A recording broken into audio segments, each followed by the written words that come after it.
the Age of Fission radio show with your host, Lonnie Clark. We stand together and accept that we now live in a world transformed by Fukushima. From 8 a.m. to 9 a.m. Pacific Standard Time here on UCY.TV radio. We relentlessly engage every ear that listens. We expose and confront the complete lack of accountability for the nuclear industry. Consider social engineering programs who view our bodies, minds, and souls as assets on a balance sheet. We discuss vital current issues, interview activists, and engage our audience in an effort to allow all voices to be heard. The Age of Vision radio show creates a venue that all will choose. We encourage our listeners to reclaim their power and their courage to take action and save our planet from the ravages of greed and indifference. Our actions matter. Every voice matters. We remind our listeners that happiness is resistance.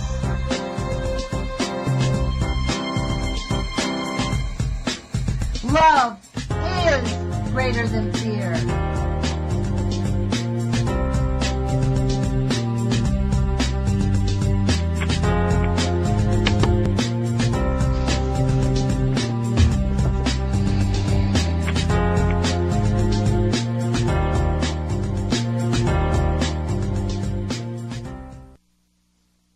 Good morning, UCY.TV radio listeners. This is Lonnie Clark with the Age of Fission radio show. Thank you for joining us. It is Friday, May 18th, 2018. Welcome to our show, and today is the Friday Roundup with Jerome, Bear, and myself. Welcome, Jerome. Thank you for joining us. Thank you, Lonnie. Yeah, I'm glad you're there. I was wondering if you were still there. You're so quiet as a mouse. You know, we decided to do these roundups because you do 2 days and I do 2 days, so we thought we'd round things up. One of the things I really want out of our audience, and this includes our audience in KEPW in Eugene, Oregon, if people would send us or send me an email or go to my YouTube channel and just make a comment on any of my videos, because I get notifications on all the comments, about this show. If you think it's worthwhile keeping, that's a big thing for me right now. I've been doing it. It's going on quite a few years now, 2 or 3, maybe 4. I think it's been on since 2015, so it's 3 years in September. And, you know, I have made an effort to expand the show. I brought you on because you have kind of a scientific mind and you're self-taught. So, you know, you and I both were self-taught in this whole thing. So some of the things that we say may not be 100% accurate, but we're on the right track. But one of the things I've really come across, and this is kind of what I was talking with Dave Parrish about on Monday, is that there's still a lot to live. There's a lot of living to do. And Dave's whole thing, OSTE, you know, Operation Save the Earth, is if everybody just did 8 minutes a day, every single person did 8 minutes a day, we wouldn't have to take on so much time. You know what I mean? It's called sharing the burden sharing, right? So we all have to step in. So with our listeners, for myself personally, I'd really love some feedback because we don't get feedback on this radio show. So I would really love to hear.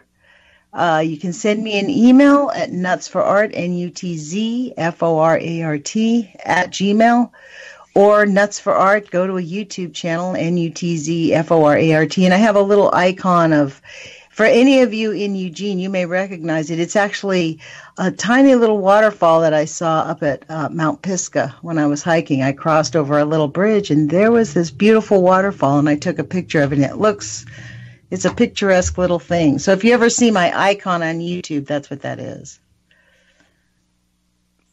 Cool. Yeah. So, good.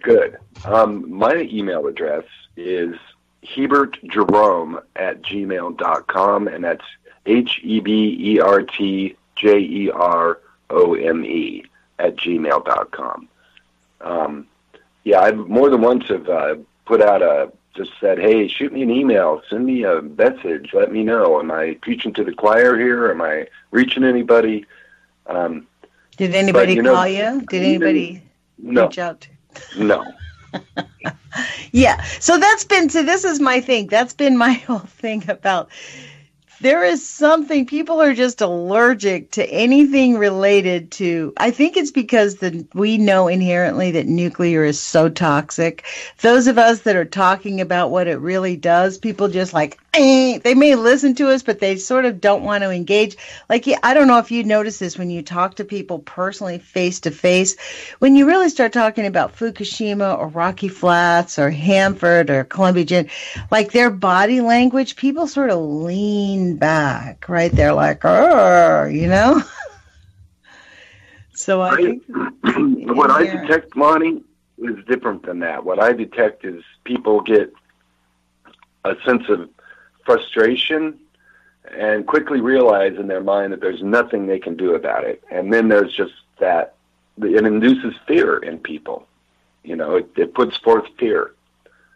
So I don't want to be a fear monger, but then on the other hand, somebody's got to yell fire. And that's why I do this. I'm it's not fire whether people hear it or not. Look, Dave mentioned this on Monday. We are winning. The conversation is being had. That's part of the win. They wanted us not to talk about it. Obama came out and said, everything's fine, folks. Go back to sleep. Yep. Right? Nothing to see here. Move exactly. along. I mean, the big seller, the guy was, one of the best con men. And it's kind of ironic that we've elected two con men, dink, dink, one right after the other. Like, George Bush was just part of the family. He had to get elected. That was the way it was going to be. They decided he was elected. In fact, they openly stole the election, And so then people put in Obama. I actually think that Obama believed what he said in the beginning. I think he got Dick Cheney said it so prophetically. He said, wait till he gets into the White House. He's going to change his tune. And frankly, you get that little knock at the door that says, if you don't obey orders, your daughter and your wife will be dead. You know what I mean? I mean, this is how deep we want them to. I don't know about you. I know you're probably not following it, but this royal wedding with Prince Harry and Meghan Markle, the Canadian actress, right? Her half-sister is kind of causing them trouble. She's a very outspoken kind of person. Coincidentally, she got rammed and got into an accident. I think it was in Florida. Some paparazzi was chasing her, kind of Diane-esque. You know what I mean? Diana-esque, where they rammed her, but fortunately she wasn't in a tunnel, but she did get her foot totally broken. So now she can't go to the wedding. That's too bad, isn't it? Holy mackerel. Coinky dinky, such a coinky dinky. By the way, Jerome, I think we need to make a public announcement about this. I think this is another public announcement. We got an appointment with Pete DeFazio's office. His name is Dan Whalen. At Pete DeFazio's office, we're going to bring some documents to his office about the urgency of closing the Columbia generating station, which we've talked about here repeatedly. Yes, exactly. Yeah, that is a biggie.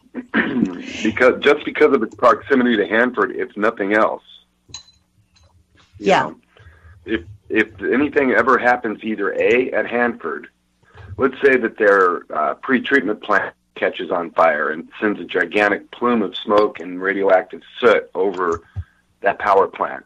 Who's going to be able to get in there and operate that thing? They're going to have to scram it, put the pumps on auto, and hope it works, and get the hell out of there or die. Mm-hmm. That's a real issue, and that's why I've been spouting out about this pre-treatment plant thing. This what crazy plan they have. And that combined, if that is like a 1-2 punch, either way, if either one of those two get out of control, the other one will too. So there is an urgency. You're absolutely right, Lonnie. Super high urgency. I would say that's probably the most critical thing that we should be paying attention to in the world of nuclear right now in the United States. That's what Louisa and I were talking about. And, she said, well, what happened? Like, we sort of lost our steam because we kept calling, like we were making efforts to get in touch with the water board. None of that happened. We were making efforts to get in touch with the Bonneville Power Station. We got a big fat zero with that. We've contacted our local elected officials. They kind of shake their head. And so Louisa about 3 weeks ago said, look, let's just pressure the federal officials at least, because if they start squawking, the hard part is Patty Murray. The people in Washington are very, very, very pro-nuclear, very pro-nuclear. Oh, yeah. And so they will tell you that you are making it up about nuclear causing harm. They'll take a look at their state and say, see, we're doing really great. Honestly. It's totally, they completely deny. Where they're getting their data from, their baseline data from. When they're saying, okay, what cancers are caused by our power plants, what they look at is what the cancer cases that were caused in Hiroshima and Nagasaki after the bomb blast there, and they're basing that data saying, okay, that's what nuclear gives you for cancer, even though it's a totally different sort of radiation dose. In Hiroshima and Nagasaki, it was a one-time zap, giant one, that made everybody sick, gave a bunch of people cancers. This time around, it's a slow, steady thing, and it's a whole different thing. And the cancers are going to be different kinds of cancers. You're going to find more, especially esophageal cancers and lung cancers and cancers of the digestive system, places where you ingest and bring particles into your body that go through. That's where they'll lodge. That's where you're going to get cancers. Because people in Fukushima weren't inhaling radioactive particles in the air and drinking radioactive water, really. The bomb had zipped done, there was some fallout, but for the most part, it blew away and it was just a disaster zone. Slightly radiated, but it short-lived. Within 3 weeks, it was normal background, pretty much around most of those cities, except for maybe ground zero. So it's a totally bogus thing. The whole basis of their estimates of what cancers are caused by radiation is based on bogus data that was produced in the 50s, 60s. They've been following these people, and the ones that got cancer, that they decided that was what it was, and it was mostly thyroid and blood and bone.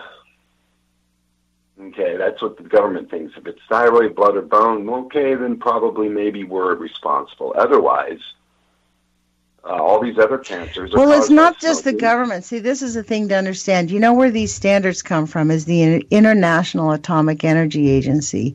They really set the standard for all of it. And so it's not just... This is where we get into sounding like conspiracy nutters, because it is a worldwide... It's not a... We're not nutters. There is a conspiracy. It's not a theory. It's real. The International Atomic Energy Agency is run by a cabal of people who see huge profits and potential for getting off of a contaminated planet. They know what they're doing. They see. They're not stupid. And they also know that it can't sustain itself. So they think that the nuclear power is what's going to allow them and their few hundred family members to survive the next 600 or 700 years. I mean, the insanity of it all is really at a pinnacle. And you and I are seeing it and talking about it. It doesn't make it not real, and it doesn't make it... and I think that's, we're fortunate here. Let me get back to KEPW, because KEPW next week is hosting a series of events that speaks to this issue.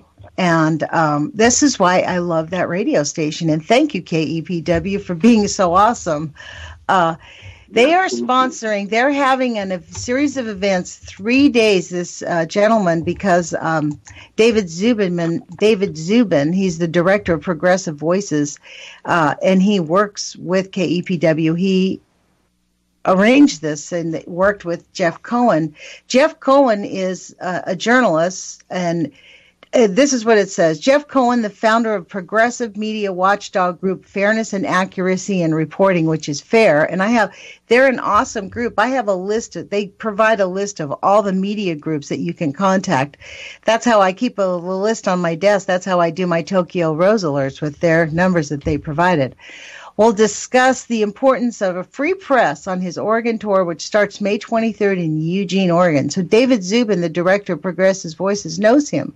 And he has recently made a documentary called All Governments Lie, Truth, Deception, and the Spirit of J.F. Stone, which examines government deception and the importance of a free press.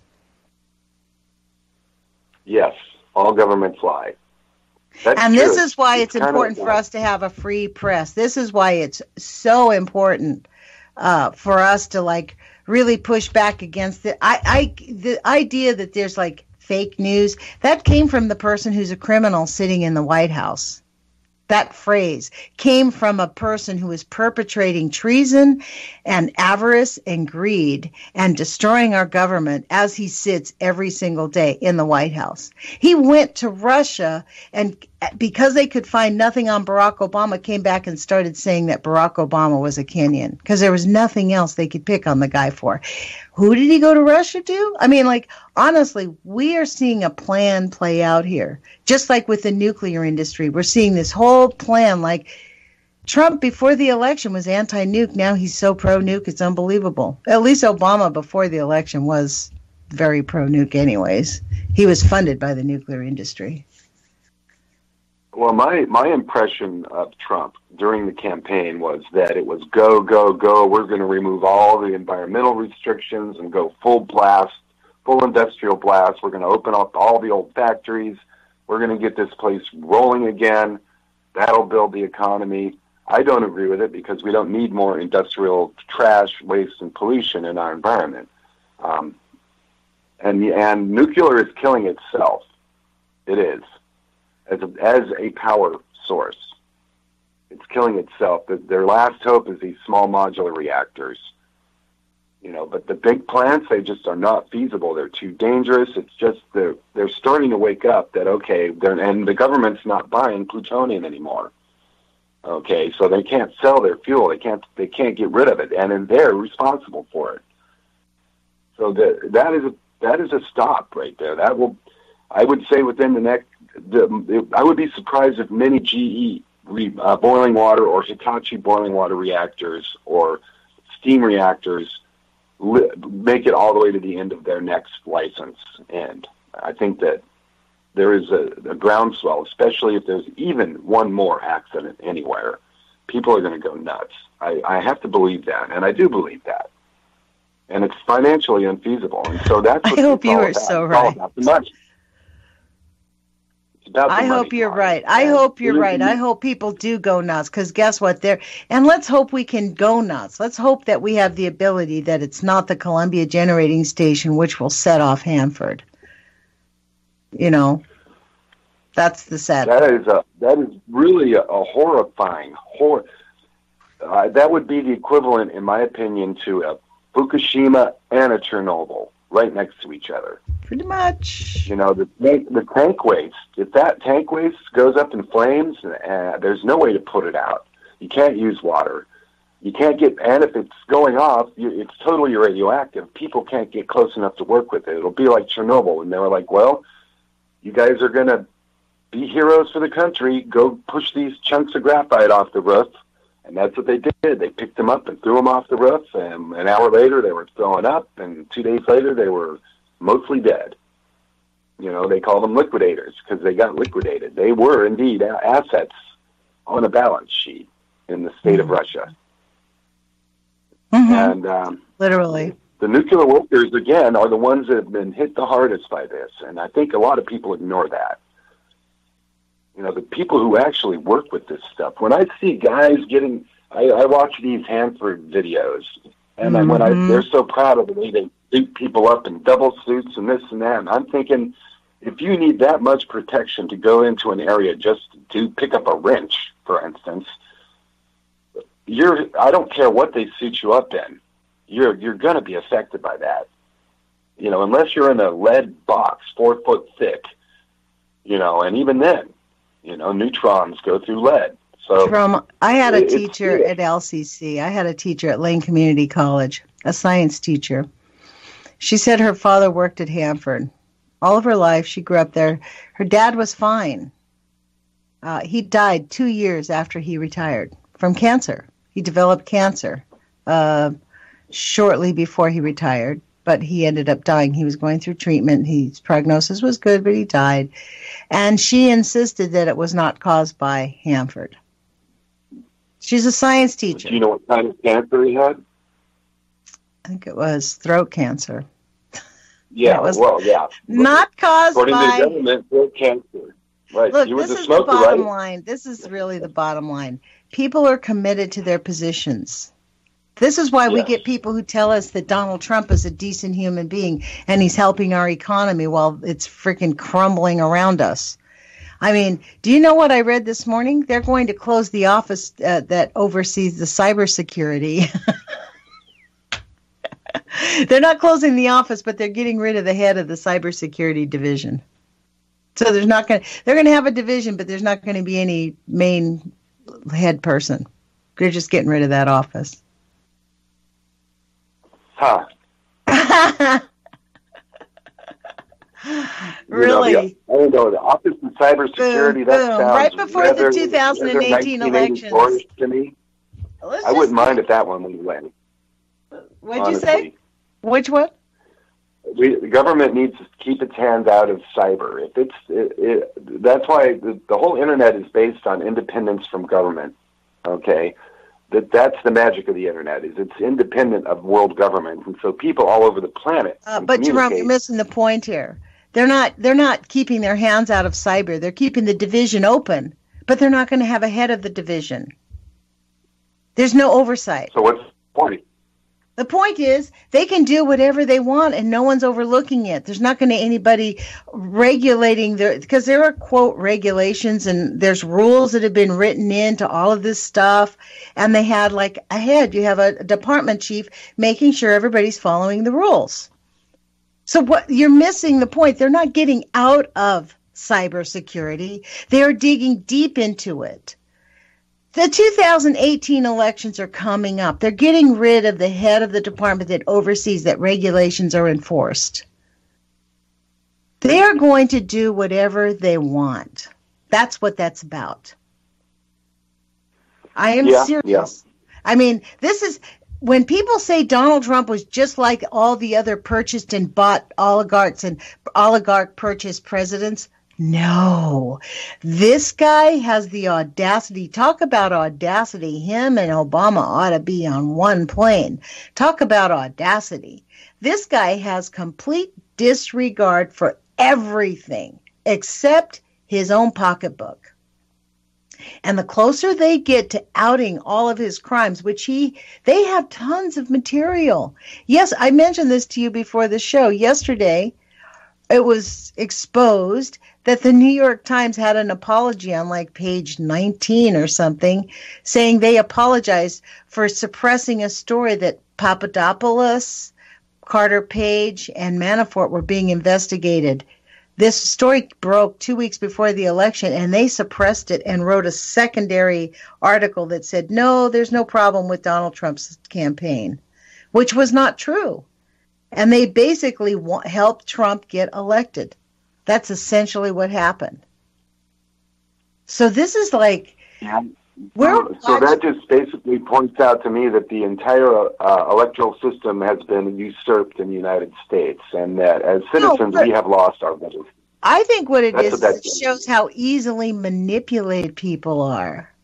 I think we're so gaslit. Like people went to the polls and voted. So that's where they can hang their hats. It's kind of like the same thing with the nuclear story, right?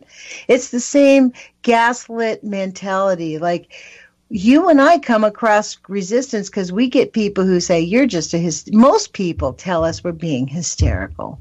I would say 8 out of 10. A couple are very concerned, but most people look at us like they'll smile, and then they put us in the category of nutter. and they'll talk to us about it later. But, you know, they like us, but they think we're kind of kooky on this deal. And that's essentially what happens. And I think that this election is exactly the same thing, to show us how easily we're manipulated.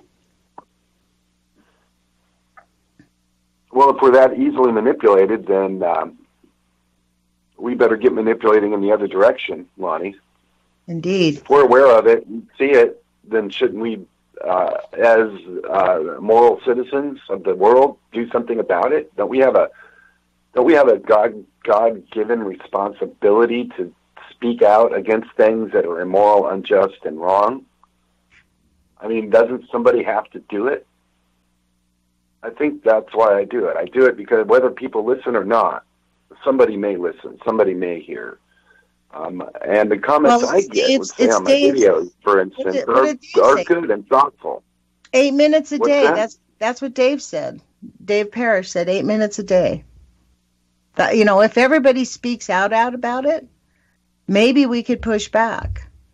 I mean, that's the thing, is if we want to, we need to, you know, like you and I have said this many times, how do we get other people engaged? So let me read you this poem from Lao Tzu, as I want to do, because I think this has a lot of the path forward. It's a very short poem.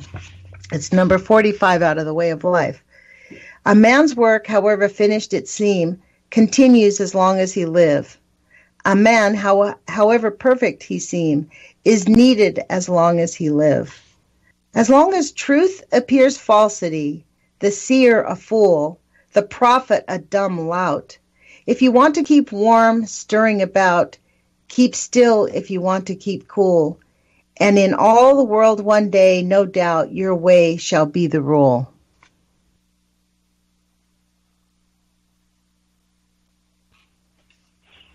So that's basically saying keep on. Keep on. Just keep on, do the right thing because it's the right thing to do. But I think it also is kind of like why I'm actually going to all three of the events that are being held in Eugene to see this guy Jeff Cohen. They're having a documentary. They're having on Wednesday. They're having sort of the U of O journalism at the U of O hall. He's going to be speaking there. It'll be screening on Wednesday. It screens at the Bijou. The movie is going to be screened at the Bijou on Thursday, the all government, and then it'll also be at the University of Oregon Journalism Hall at 220 in room 221. You guys can look at that. And then on Wednesday, May 23rd, Jeff Cohen is going to be kind of at a greet and meet at a local restaurant called Cafe Soraya. And it's also a fundraiser for KEPW. But I'm very anxious. Then he's swinging back in because he's taking a tour down Oregon. He's swinging back in and coming up to do a fundraiser for KEPW at Mozzie's Restaurant. And so at the Mozzie's Restaurant thing, the cool thing about the Mozzie's Restaurant thing is that they're giving 30% of everything that you order there to KEPW that night if you go in with a voucher that you can get on their website. So it's kind of super cool, you know, but this is why I'm going to support this, because we need this thing, all government, and I have been told if you want tickets, buy them early because they expect it to be sold out. The Bijou is a small theater. You know, it seats maybe 100 people, maybe 150. I would doubt if it fits 150. It doesn't look like it to me. It's a little small theater. It used to be a church. So it was a Catholic. Yeah, it was an old Catholic church. It's kind of, in my view, it's kind of haunted, but it's super cool because the ceilings are like, I don't know, 20 feet tall, you know. So yeah, churches are very dramatic ceiling-wise, aren't they? Yeah, it makes very, very good theater. But this thing, they have gotten in the habit of deception and lies. And you and I are actually part of the media because here we are on the air. We are. We're part of what they call the alt media, which is growing and bypassing the mainstream media. You know, people are getting more of their news from alt media. People like Taboo 7, for instance, than they are from Fox or CNN nowadays, overall across the spectrum. Well, then, and therein People lies a don't lot notice of the it issue, until isn't you it? very Is much. this alternative media also is a propaganda machine as well as the mainstream media. So that's the thing, is like we also know that on the so-called alt media, that they push an agenda that often deceives the truth. I mean, they have an agenda because, for example, I mean, on the other side of it, the people who love Trump, and I'm talking about the business, not the people who don't understand the tactics of what he's doing. I'm talking about the people who support him at the high level business level that are, this is what we want. They want the deregulation. They think regulation is a pain in the neck. They don't care. They think they should have a right to pour their chemicals in the river. They believe that 100%. Yeah. They think it's not that Right. big a deal if people get sick from industrial contamination, because that's the cost of, progress. That's just what we have to deal with as a society. And we're sorry you're poor and you have to live by the river, but if you were richer, you could move, but since you can't, too bad. Right. Exactly. Yeah, I was talking about a little town of Commerce City, Colorado, just north and west of Denver, that was where they had the dog food factory and the refinery and all that located back in the 60s, and they built a little town around it. And it was right next to the Rocky Mountain Arsenal and right downwind from Rocky Flats. And the cancer rates in this little town are like 7 out of 10 people who grew up and lived there have gotten cancer. Horrendous. Birth defects, sterility. How do they find those statistics? Bad health problems. How did they find the statistics? It wasn't the government that did it, I bet. No, it was Rocky Mountain Arsenal created a huge blanket of toxic gas fumes over that entire neighborhood, to the point where it literally was melting the eyeballs out of puppies. That literally happened. And that's what woke me up to that. I was like, what? Yeah, somebody had their puppy in the backyard, or brand new puppies, and the wave of this stuff flew over, and they were squealing and screaming, and their eyes literally melted out of their heads. Oh, my And if their kids would have been outside, that would have happened to the kids, too. Just one cloud, one waft off the, wow. They were aerating it. They were evaporating it. Okay, that's how they said, well, we'll just flip it into the air and evaporate the liquid part off. We'll evaporate the quote-unquote water off of it. And so they sent plumes of toxic fumes from the manufacturer of DDT, Agent Orange, and nerve gas. Is this why, like, when I know you've been studying the vitrification plant up in Hanford? Yeah, that's why the thing in Hanford is freaking you out so much, because that's kind of what they plan on doing, is just burning it up and spewing it out. And then, because, they're going to turn it into glass. But when they turn it into glass, the steam is going to take a lot of radioactivity and put it into the air. Well, they could maybe filter the radioactivity, maybe. But all those chemicals are going to go into the air. The most deadly stuff on the planet. Guys that, when those tanks, quote unquote, burp, and a guy gets a lungful of it, it disables that guy. He's done. It's time for you to retire now. You're going to be coughing and choking. You're going to have throat issues. You're going to have digestive issues. That's what all those people up in Hanford. That sounds like the people in Hanford that we've seen talking, the whistleblowers. They're shaking and their bodies are in bad shape. Right. They've been poisoned. And that stuff they're going to send through a 100-foot stack out across the landscape. And they're not going to filter it at all, I'm sure. So what's the point of removing the chemicals, the liquid portion? You burn it off. Well, what are you going to do? You can't catch it again. Once you burn it off, it's in the air now. And those chemicals are just deadly in parts per billion. There is no safe dose of that stew, okay? Anybody who got a whiff coming off of that smokestack, and which would be changed by the 3,000-degree heat, so it would create new chemical compounds and different ones that we don't even know what they are. You mix all this stuff together and burn it, it's going to oxidize some and cause it to literally create new chemicals, new molecules in there from all that heat, and send that over the countryside. It's like they are completely ignoring the liquid component, as if it was non-existent, as if it was water to be evaporated. And nobody is paying any attention to that, except a few whistleblowers, who are mostly concerned, actually, about the mixing of the tanks or stuff like that. Nobody said a word about, what about these vapors, these fumes, chemical fumes? Where are they going to go? Oh, you're evaporating it. Okay, that means it's going into the air. That's how I look at that. They take the liquid sludge and they evaporate. Don't they have it so filters, though, at the top? Don't they have filters to keep the toxins from going out? I don't know. Those things look like they're open to me, but they're supposed to be black cells, which means they're sealed. So, but probably because of the vapors in there, they would kill anybody that went in. The vapors did just as much as the radioactivity in those hot black cells. They have to do something with the vapors, so there's more to it. Yeah, I'm going to investigate more, but I can't think of why you would remove it, and then what are you going to do with it? Turn it into liquid again, and then what? What now? You still got it. It's still there. It's still caustic and nasty and slightly radioactive. See what I'm saying? It's like if you were in the industry, okay, when they say we are going to evaporate it, that means it's going into the atmosphere. It may go through some sort of a stack or something, but right, like in Japan, they're burning the waste from the tsunami. Right. They burnt the waste. They have incinerators, and they just burn. They had a quota, whatever they couldn't get, they dumped into the ocean. Yep. And buried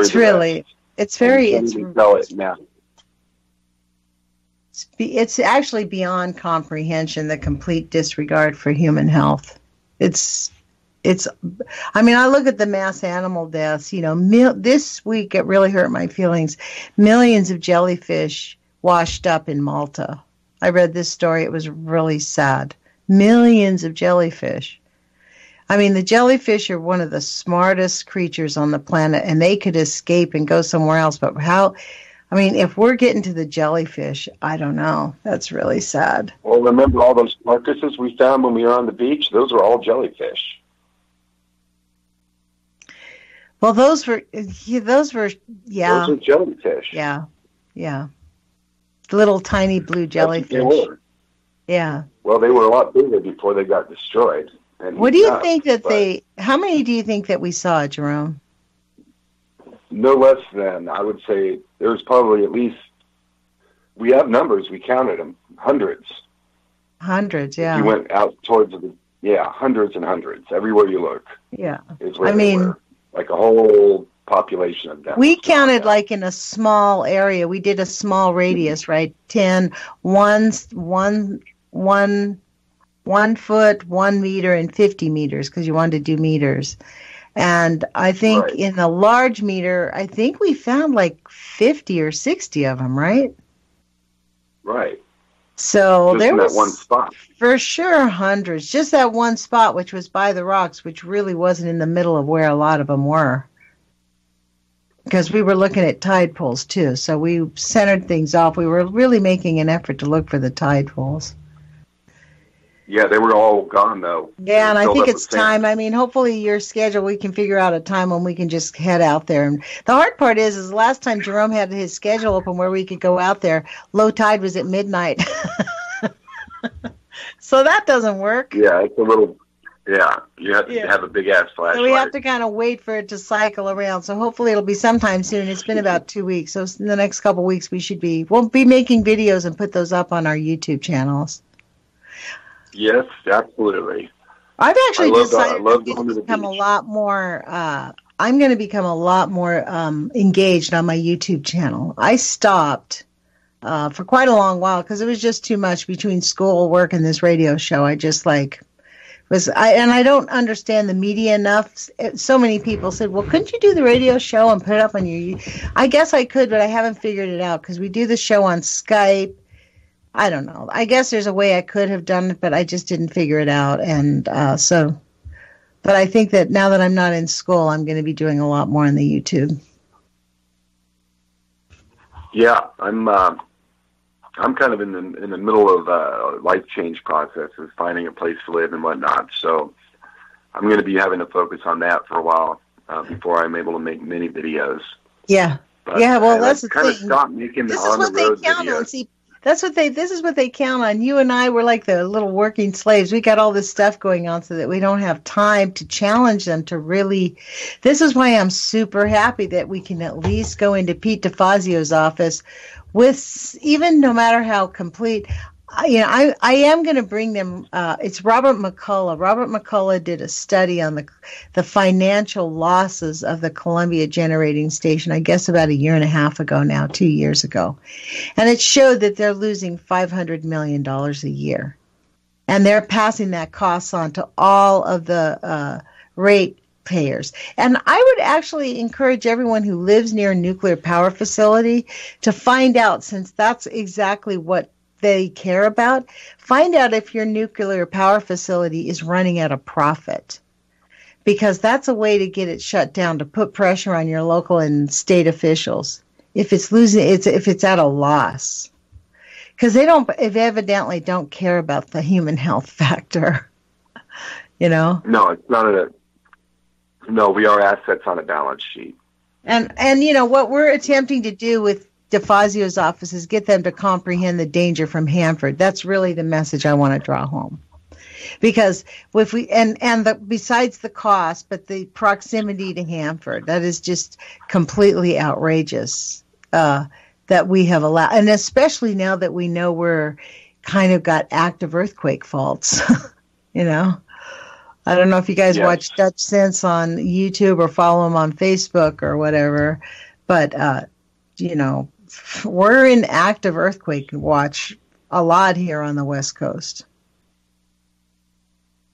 Yes, it's true. It's very true. There's so many different directions that things could go,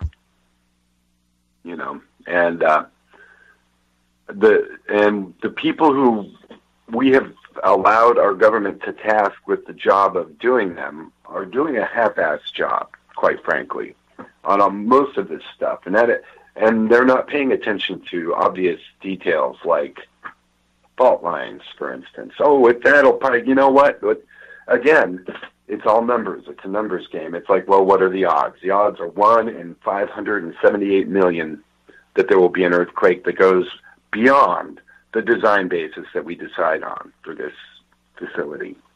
That's how they do it. Every power plant, you look at it, you look at the data on it, and it says chance of failure 1 in so many per year, 1 in so many, or per day, 1 in 487,000. And so every day you roll the dice. Okay, is it the one? Nope. All right, you're good to go. Have another 24 hours, and then nope, do it again. One of these days, that 487,000 will pop up. And when it does, well, then that's a whole different thing, isn't it?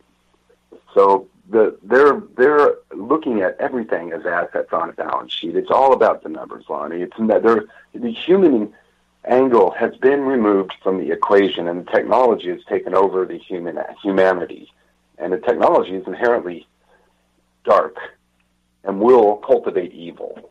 Okay? I can't call nuclear fission evil because it is what it is. It is a thing. It doesn't have the capability of being good or bad. But what we're doing with it is evil. It is evil. It is bringing out the worst of our species. And it is dehumanizing our species. That's why they're able to get away with it. That's why things like Fukushima can happen, and everybody just listened to the government, and the government created a huge campaign, a secrecy campaign that included propaganda and mass. They're going to have the Olympics there. The nerve of them to have the Olympics there. They built a stadium out of reclaimed wood from Fukushima. So it's not bad enough they're going to be exposing the athletes to breathing deeply this contaminated air. They are having people put their bums, their vital organs, on this wood that's contaminated. That's amazing to me. Amazing? This is why, honestly, people... I actually don't mind being called a conspiracy person because it is a conspiracy. It's not a theory. It's a fact. This is an extermination level event. Extermination. It's not extinction. It's extermination. They are doing this. Now, the animals are going extinct because they're attempting to exterminate a certain amount of population. So we're having an animal extinction. They set that off. But they intended to exterminate and prevent millions of people from propagating babies. Because one of the things that's happened is birth rates are really down. Birth rates are down everywhere. Birth rates are just down. It's flatlined. We're down to the point in the United States where we aren't going to be able to support our population anymore, quite frankly. We will have to have immigrant people coming in from outside to AI. It's not immigrant. They're going to do AI. They want to get rid of the immigrants. They've already gone through the immigrant phrase. What do you think the Build the Wall movement's about? They're done with the immigrants. They're going to start killing them off.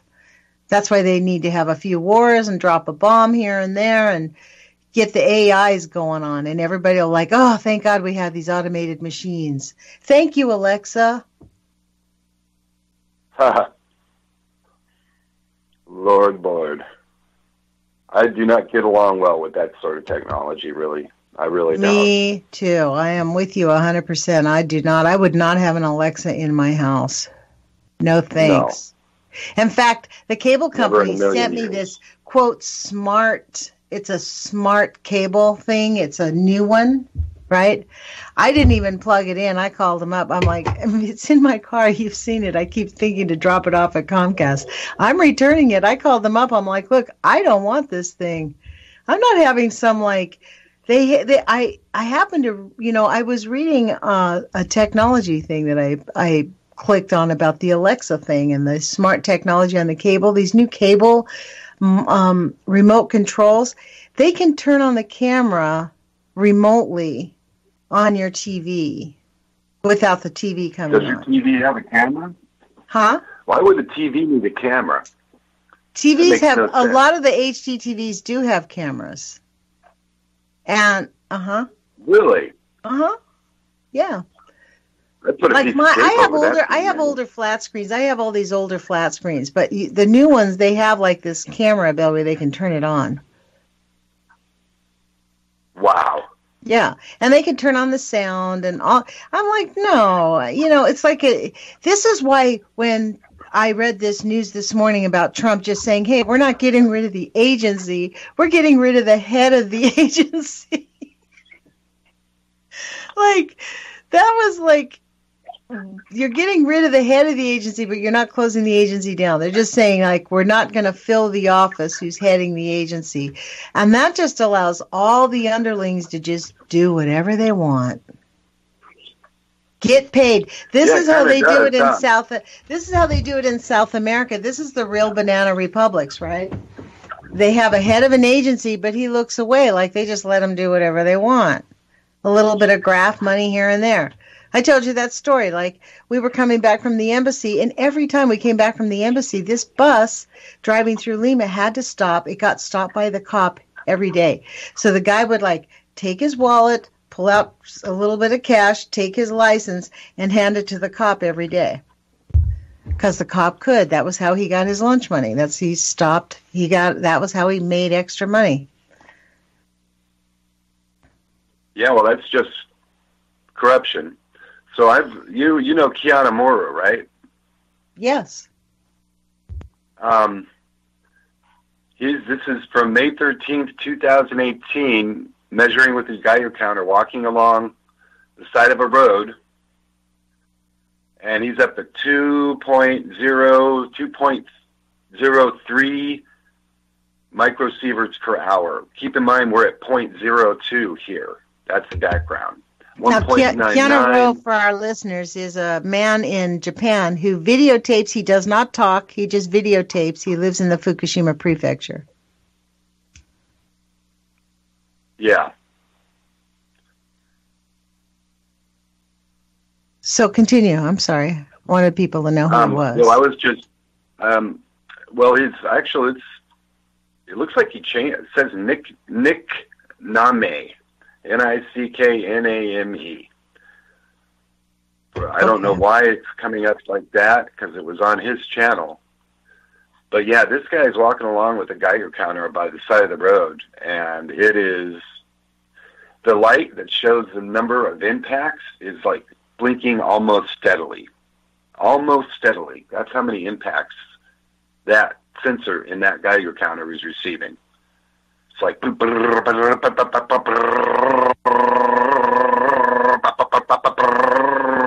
like that. Where's he at? That many impacts per second. He's in Japan. But what part? Like where? The measurement date. Let's see. Measurement spot and place. There is no moving cost, and even measurement cannot be done. Measurement day, May 13th, 2018, 12:43. It is natural, but I am measuring it while exposing. I don't know what, and it says show more. But what part of Fukushima? Where was he at? Does he show on a map where he's at? No. No. So he is in Fukushima Prefecture. And this is, why he has to be vague. This is the interesting thing, because of the secrecy laws in Fukushima. In Japan, they have There's no comments allowed on this. He just puts it up with maybe music in the background and a couple links, and that's it. Mm-hmm. Very, very under the radar. Very under the radar. But I'm looking at a Geiger counter, which is 100 times what our background is here. Just walking along the side of a road. That same dust will blow around. That's the nature of radioactivity. If it's this high here, then anywhere else on that island is high. I guarantee you. I wouldn't even be surprised if they managed to hide a meltdown or two somewhere. Because they don't have an NRC, and they don't have a public that they have to report to. Could be they lost 2 more. Nobody knows about it but them. They've kept it secret, but they've been trying to clean it up.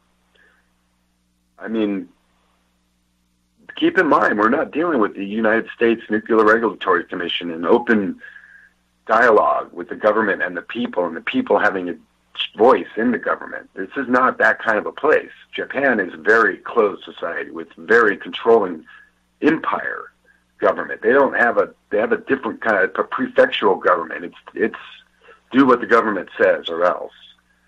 And everybody does what the government says because that's the best thing to do. Rather similar in some ways to the Nazi approach. And I'm not calling them Nazis, but I'm saying that it's rather similar, that they will do whatever the government says despite obvious evidence to the contrary, that other things are happening behind the scenes. Okay, and yet they're trying to move along with their society and ignore it as if it doesn't exist. This is what the secrecy law says. The Japanese secrecy law covers defense, diplomacy, public safety, and counterterrorism. In addition, it allows the government to lock away government documents for 60 years.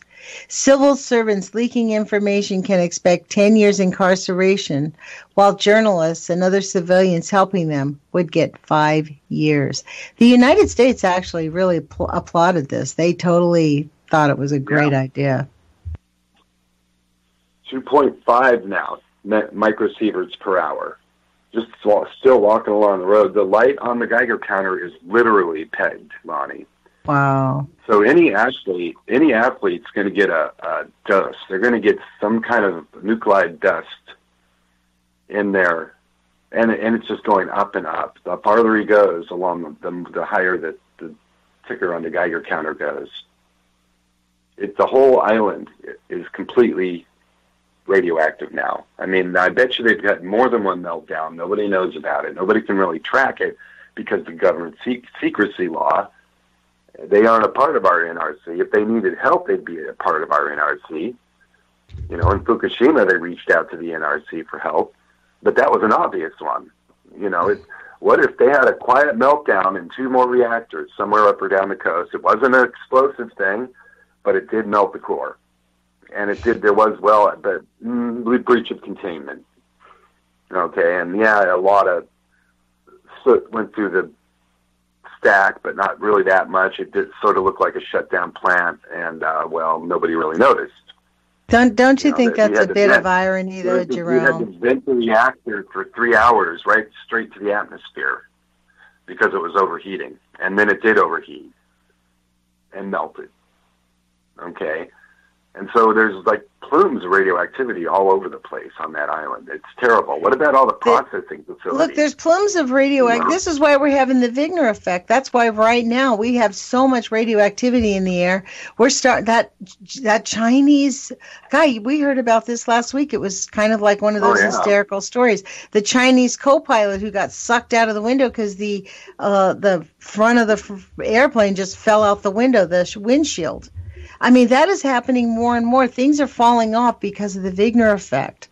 It's not because these people aren't investing money in their machinery and people are doing a bad job. Up in the air, it is dangerous. It is really seriously, the Wigner effect has these odd effects, and that is very real. And that, again, is part of the secrecy. That's part of the let's don't talk about it. They're like, it's a mystery. Why is this happening? They know why. It's like they said in that movie that I watched, we have to work really hard to pretend we don't know the answers. That's the ridiculousness of it. You know? Don't you think it's interesting, though, going back to this thing about the secrecy laws, that it was Carolyn Kennedy, who was the U.S. ambassador to Japan at the time, who applauded the secrecy laws that allowed the government to hide documents for 60 years, considering the questions about her father's death was locked away for 60 years and has continued to be locked away. Yeah. That's what I'm saying. It's not a conspiracy theory, the guy encounters is 3. Now he's at 3 microsieverts per hour. And I remember talking to somebody and telling him we were getting up to 3 microsieverts per hour in the Fukushima prefecture. And they were like, dude, that's 3 millionths of a lethal dose. I mean, that's almost nothing. That is such a small amount. It's a tiny, tiny, tiny, tiny amount. Mm-hmm. That is not dangerous at all. You know, and indeed, if you had no cuts on your skin and you didn't open your mouth and wore a respirator and goggles so that the alpha was blocked by the goggles and couldn't get to your eyes, then you would probably be okay. But alpha gets in, and it does damage. It damages the places that would be most here, this gets into the bigger question, and we've only got like a minute and a half left, but this gets into the bigger question, Jerome. Yes. It gets into the bigger question of really looking at that type of a detail, your brain clicks out. Because it's something that we can't really comprehend, because we're being told we want to believe that it's no problem. It's so tiny, but it's not. It's accumulative. This is the thing. It goes up. Right. Exactly. It builds up. You know, just like taking a little bit of a lethal poison over a period of time won't make you sick, but when you get to the final level where you are at a toxic level, it will kill you. Right. Lead, mercury, etc. You know, and of course it would be a heavy metal that I mentioned, which is the end product. Okay, so I want to leave us on kind of a happy note. So I have this inspirational statement that I found online. So this is what it says: my mission to be so busy loving my life that I have no time for hate, regret, worry, fret, or fear. And that's why we're doing this. Because we completely love our lives and we're not regretting it. We're not fear-mongering. We love life. We appreciate life. And we want people to actively engage to helping us protect it. So you've been listening to Jerome. Yes, email us. This is Jerome Hebert, the Sane Environmentalist. I'm Lonnie Clark, Nuts for Art. You can email me at Gmail. Him is Hebert Jerome. Encourage me,